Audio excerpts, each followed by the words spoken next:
Something that gets talked about a lot, either academically, like in Hedges' book, or indeed on the front lines themselves, is efficacy. What's the most effective action?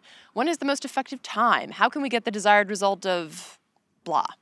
Unfortunately, there's no blanket response to this, otherwise, trust me, I'd tell you. However, one thing that's been tried and true and continues to work pretty damn well is affinity groups. As John Jordan writes in his report on a big civil disobedience action in Germany recently, an affinity group is a cluster of between 5 and 15 people who decide to work together, staying together during the action, looking out for each other, and building trust and emotional support to enable and empower its participants. Now, in this same action that he's talking about, there were a total of about 1,500 people broken up into smaller affinity groups. And while the whole group started from the same place, marching to the same place, once cops began to blockade and kettle, smaller affinity groups were able to squeeze through, dispersing and ultimately achieving the goal of shutting down Europe's largest source of CO2 emissions, the RWE Garzweiler Open East coal mine. And that one day of action equals thousands of tons of CO2 not being released in a strong, straightforward, and unwavering message to Germany and all of the EU. Stop fucking around. We need alternative energy and we need it now. Even for a country like Germany that touts a burgeoning renewable energy industry, a whopping 45% of their overall energy still comes from coal. And that shit is unacceptable. We have far surpassed the age of, okay, let's try it, this is good enough, and no, we're in fucking serious crisis mode. Therefore, the pushback and actions of environmentalists and concerned citizens have to highlight that crisis. As Jordan writes in that same piece, Ende Gelände is not a media stunt. It's a collective act of resistance that for once feels proportionate to the scale of the emergency, catastrophic climate change, which is the size of land, sea, and sky combined. This action, Ende Gelände, meaning here and no further, I'm probably butchering it, is one of several organized in the same way in order to create said proportionate scale. Taking a page from the climate camps created back in 2006 in the UK, Klima Kamp is a German version.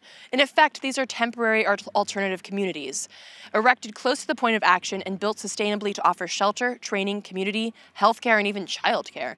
The complex operation is self-managed via daily direct democracy meetings where issues such as how not to overburden the field's Wi-Fi to organizing the emptying of compost toilets are discussed. The organization is impressive. There are solar panel points to charge up mobile phones, an on-site cinema, an emotional first aid tent for those going through tough times, rows and rows of identical white workshop tents, an entire circus marquee filled with toys for children.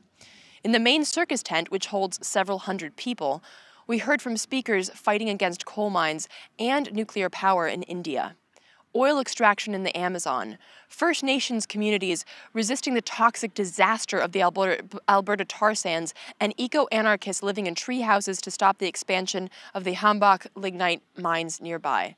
We watched plays created and performed by refugees and asylum seekers. We took part in debates around new forms of radical democracy between people from the anti-austerity M15 Spanish movements, Greek anarchists describing the self-managed health, food, and production systems that have risen from the economic collapse, and a Kurdish representative explaining the experiments in libertarian municipalism, which is building a nation without a state, founded on feminism, ecology, and radical autonomy in northern Syria. All the talks are simultaneously translated by volunteer translators into at least 3 different languages via micro-pirate FM radio transmitters. Like some kind of ticking human clock, at the center of the camp sits a huge round trampoline on which gaggles of excited children bounce all day long, a salutary reminder of the future which sometimes feels so fragile. Now, he is a good writer, but that just sounds like some kind of fucking utopia, doesn't it? And it is here in these camps that people not only get a taste of society outside the confines of capitalism, but they get the tools, inspiration, and community to fight against that capitalist corporatocracy.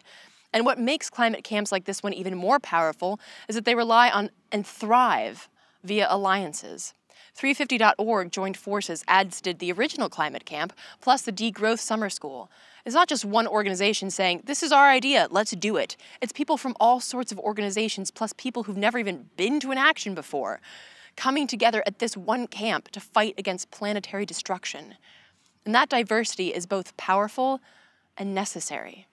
And I don't have time today to go into all the details of the action or the camp as described in John Jordan's piece, but I do urge you to grab a cup of tea, curl up with your laptop, and read this whole thing. It is an intensely inspirational read and a call to action to all of us who want to see and can conceive of a better, cleaner, brighter future. So take a look at our Facebook page for the direct link and get cozy.